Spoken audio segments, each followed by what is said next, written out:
Support for Kalamazoo Lively Arts is provided by the Irving S. Gilmore Foundation, helping to build and enrich the cultural life of Greater Kalamazoo. I'm Shelley Irwin, and welcome to Kalamazoo Lively Arts, the show that takes you inside Kalamazoo's vibrant creative community and explores the people who breathe life into the arts. Today we meet artist Amber Adams Fall, whose mission in life is to make people smile with her art. Then we visit Miller Auditorium to talk history, performances, and community. But first, Don Marek has spent his life painting his inspirations and fine-tuning his craft. We stop by his house to hear how his work has evolved over the years and what he's doing now.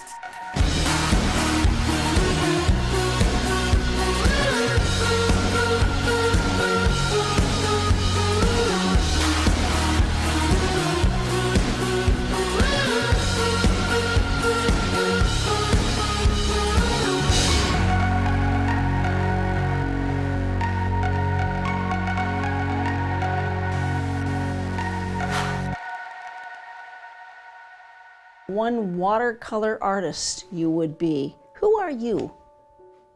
What a great question. Well, I'm a guy that is in love with life. I feel that comes before anything else, and from that is where I find my expression, my sense of creativity. When did you pick up your first paintbrush? At 8 years old. It was an oil paintbrush. My parents gave me an oil set when I was 8. They saw something I didn't see, but I was drawing at that time and even taking little lessons at a frame shop in Chicago. And I just couldn't, it's so attractive to me, painting and even oil years ago and drawing and painting now, that I can consume hours and be very much lost in it. So the first thing I do is, most of the time I pencil in the shapes very loosely, and be a little bit cognizant of the shapes. Like there's the tree shapes here, and then do a horizon or an edge to the shore, a shore edge. And then sort of the focus of interest, the main interest, is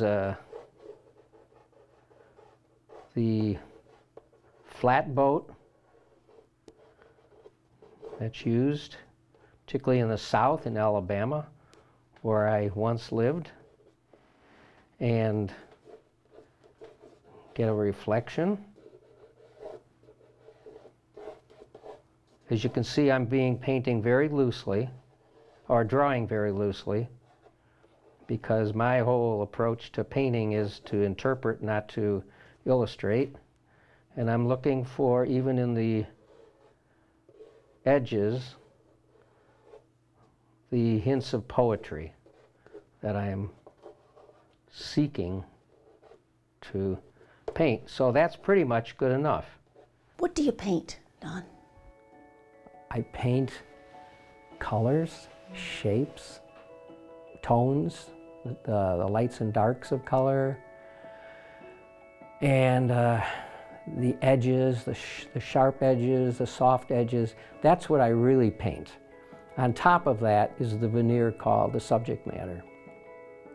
But the essence, the crux of painting is the abstraction, the composition, including the movement, the harmonies and color, all that there is, and more that I still don't know about composing paintings. And what about watercolor? And watercolor in particular is what I discovered back when I graduated. I took my undergraduate degree years ago, and I discovered these 2 red ash cans. I went out and bought some colors, watercolors, because they spoke to me like you gotta blend color. And in oil paint, you can't blend easily. You can, but you gotta mix on the palette. But with watercolor, that medium, you can blend. And you can be, I've fallen in love with both the planning and the serendipity of watercolor. You have to plan a little bit, but you have to for me at least, you have to have an acceptance of all the accidents that show up in painting. I'm not, as you can see from my work, I'm not one who illustrates. I interpret things, you know. And I do it over and over again until I get it. And once I get it, I'm done with the idea. With that done, I'll get a fairly good sized brush. These are all ox hair brushes. And mix up some colors like opera and some new gamboge.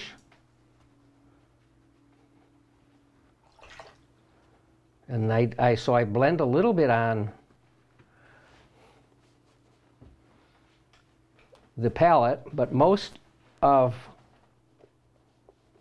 my painting and blending occur while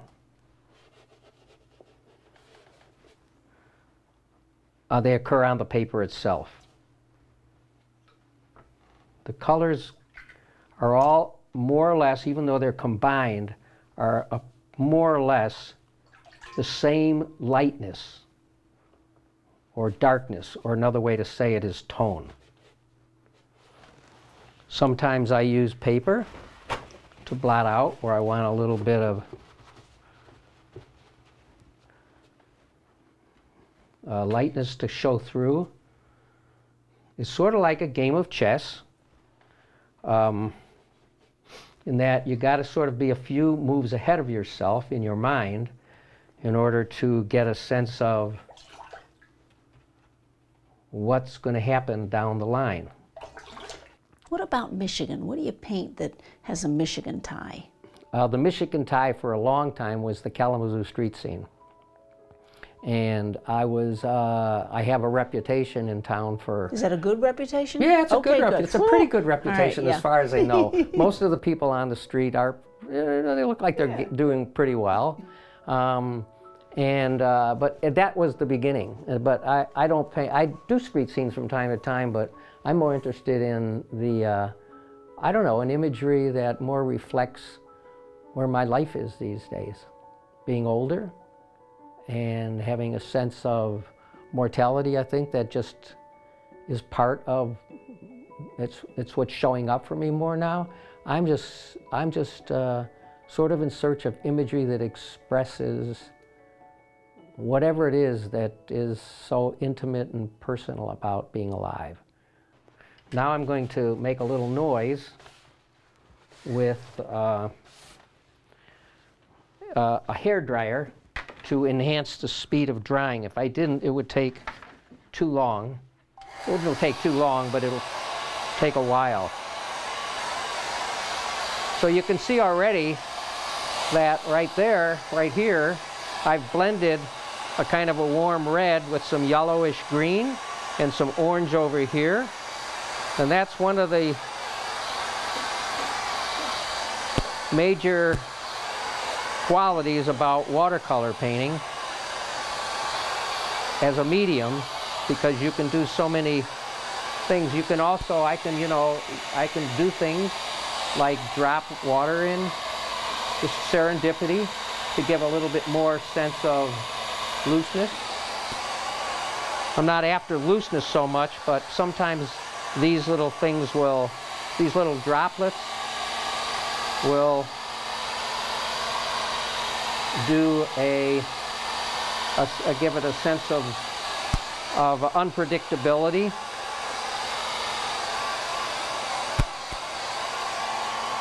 I'm going to turn the sound up a little bit on this.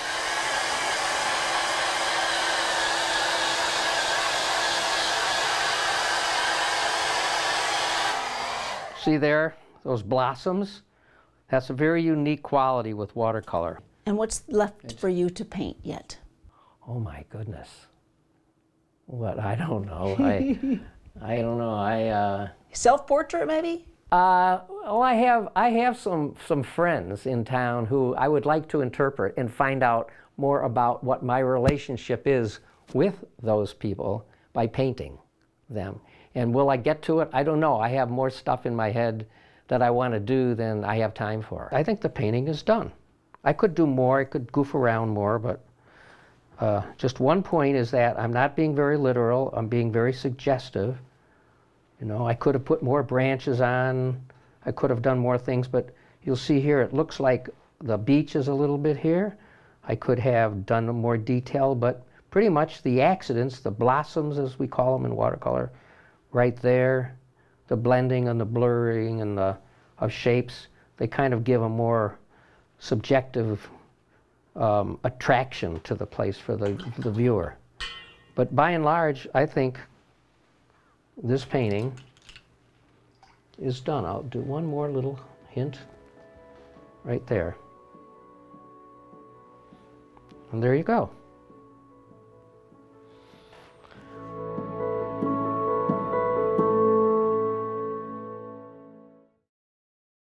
Plush toys are many children's first best friend. See how Amber Adams Fall has shaped her art to create happiness for herself and in the community. I'm Amber Adams Fall, and I mostly make plush toys and like some children's clothes and baby shoes right now. I originally wanted to be making clothing full-time, but it's not super practical to do that. Fabric is really expensive now. It used to be in the 60s and 70s that it was a lot cheaper to make your own clothes than to buy them. And all of the clothes that I made for the internship that I did back in school were kind of animal themed. So I had like animal hats and giant furry monster coats and all of this really silly stuff. So it seemed like a very comfortable transition to turn that into plush animals instead of clothes. So I make all of these different types of play food out of recycled fabrics, and I'm going to show you how to make a carrot today. These are a couple of the finished ones, and they're made out of sweaters and recycled felt. So I start with an old sweater. This one's already kind of cut up. And I don't use a pattern because I like the finished result to look a little bit more organic. So if it's kind of lopsided, it'll just look more like a real carrot. So I start down at the end, and I'm just going to cut a narrow triangle. And I approximate that it's probably about 6 inches long, kind of like a real carrot. And you want to turn it so that the right side of the fabric is on the inside, and you have the wrong sides out. And then put it into your sewing machine. You could totally do this by hand too, but it's just a little bit quicker by machine. And you just sew right down the edge.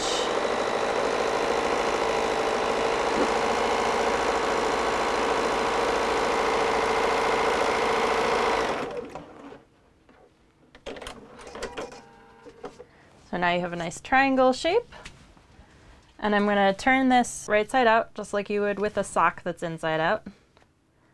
And I like to take my scissors and just kind of like push the point out so you get a nice point at the end.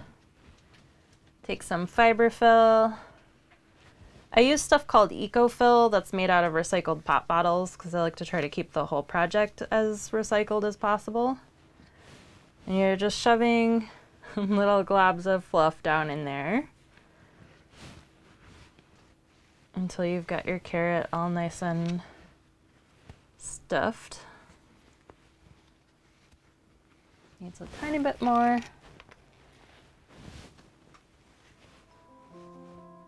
At craft fairs, my goal is that as soon as somebody's within view of my table, they start smiling or giggling uncontrollably or are like yelling, "Oh my God, it's so cute," which happens all the time for me because everything's really brightly colored and soft, and like if I can create the urge for you to pick up the thing that I've made and hold it or squeeze it or play with it, then I've done my job right. That's what I'm shooting for all the time, for you to be happy with whatever you're seeing.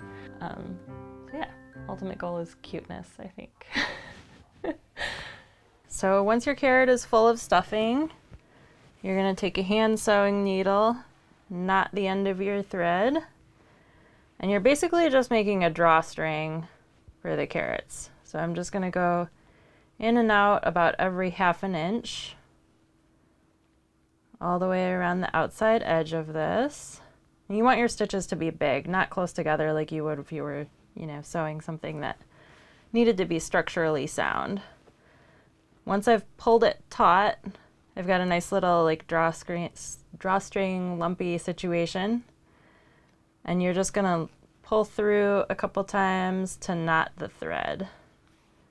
So you want your opening to stay nice and closed. You can snip the thread off, Now I've got a couple of these ready. I've got one big one that looks kind of normal, and I made a couple of small ones out of some sillier stripy fabric. And we're gonna make a carrot top that looks kind of like this. What I do to make those is I take a sheet of felt that's twice as long as I want my carrot top to be and fold it in half. And then I'm just gonna cut 2 strips from that. You want to cut off the tip of the corner on all 4 sides. And then I turn it upside down so I have the fold all the way at the top. And I'm just going to cut little slits all the way down. And this kind of gives you like the fluffy, leafy carrot top that you would see on a real carrot. So I do 2 of those for each carrot. Snipping my corners, making fringe.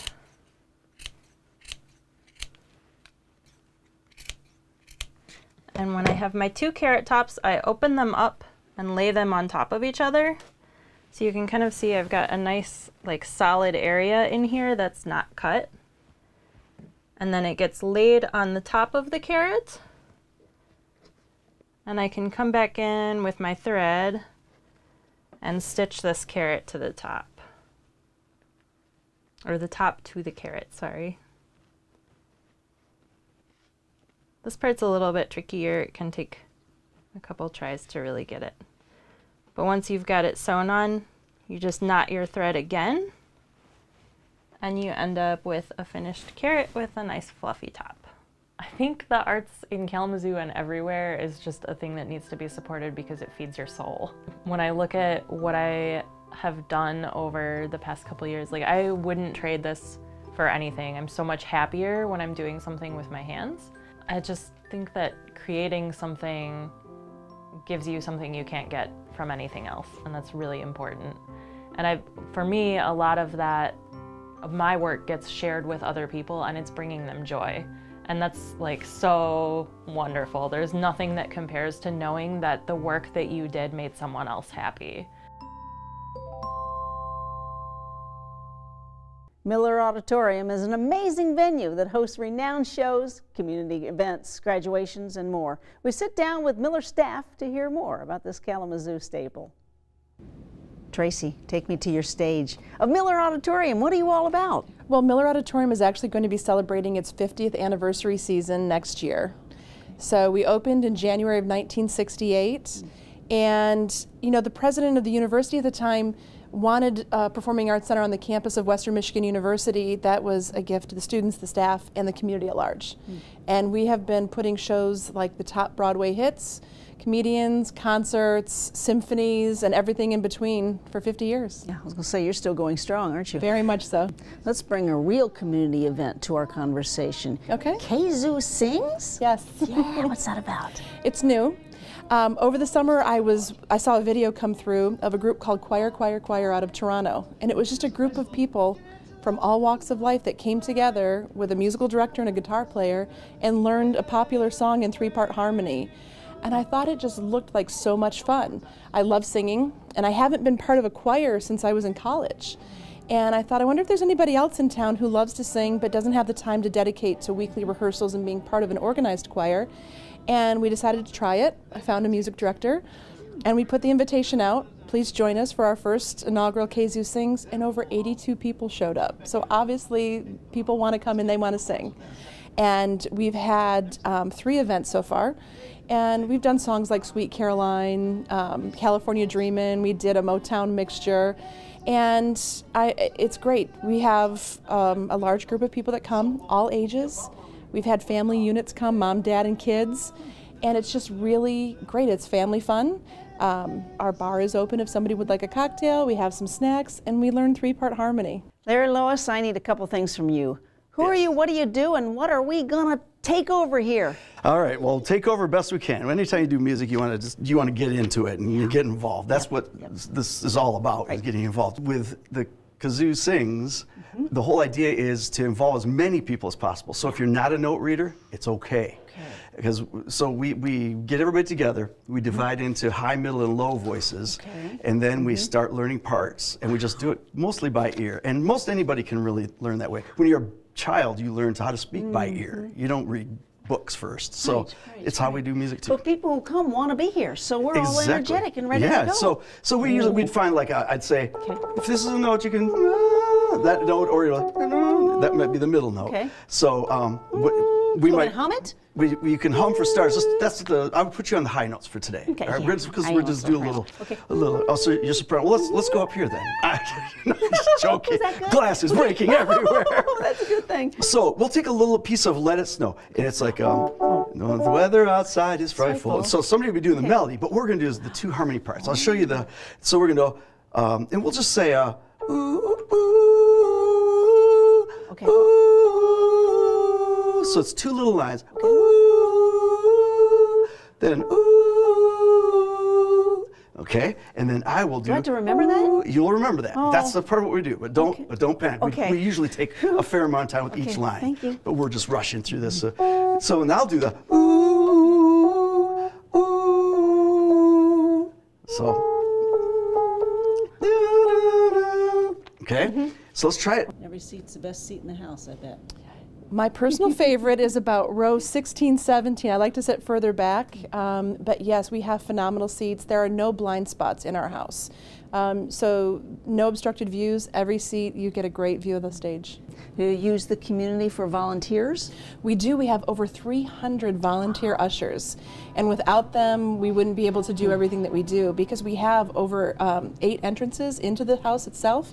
And so our volunteer ushers help pass out programs. They help our patrons find their seats. They help them exit the building at the end. They hold the doors open for them when they walk in and we welcome them.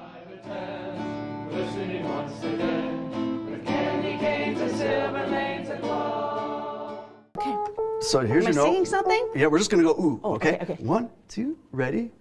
Ooh, ooh.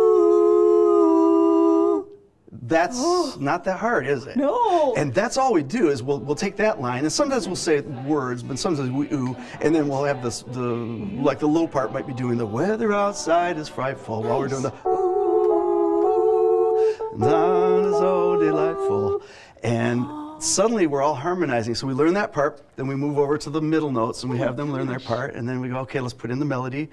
And that's really, it's about it. We take, we're not super fast paced, but we're fast enough paced, nobody falls asleep. We have a load of fun, and we've had a group of runners. Oh, yes. As in marathon people, triathlons and things. Well, good on you then. That's awesome. So they came in, but they're not singers at all. And a couple of them never had really sung, but always wanted to try. They even came in and they got it and they had a blast. It's because of you, Larry. And well, I do. This is something I love, getting people involved in music. Can we close with that again one more time? Sure, okay. sure. Ready? So 1, 2, 3. Oh, the woo.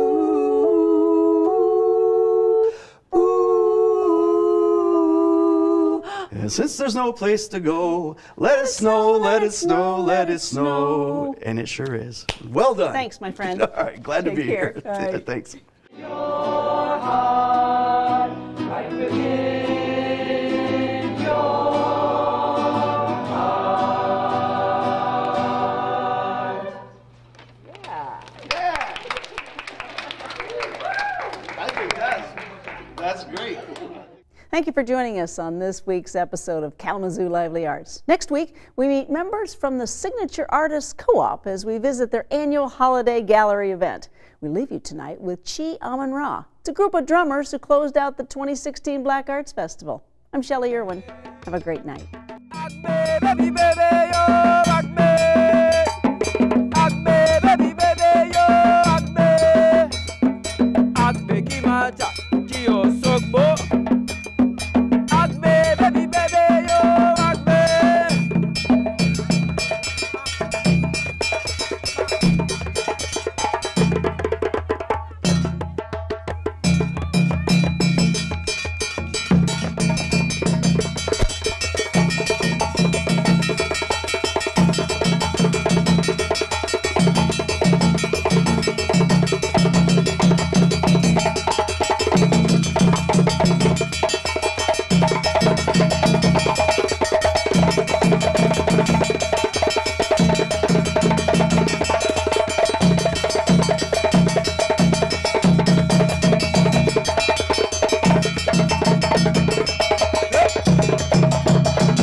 Support for Kalamazoo Lively Arts is provided by the Irving S. Gilmore Foundation, helping to build and enrich the cultural life of Greater Kalamazoo.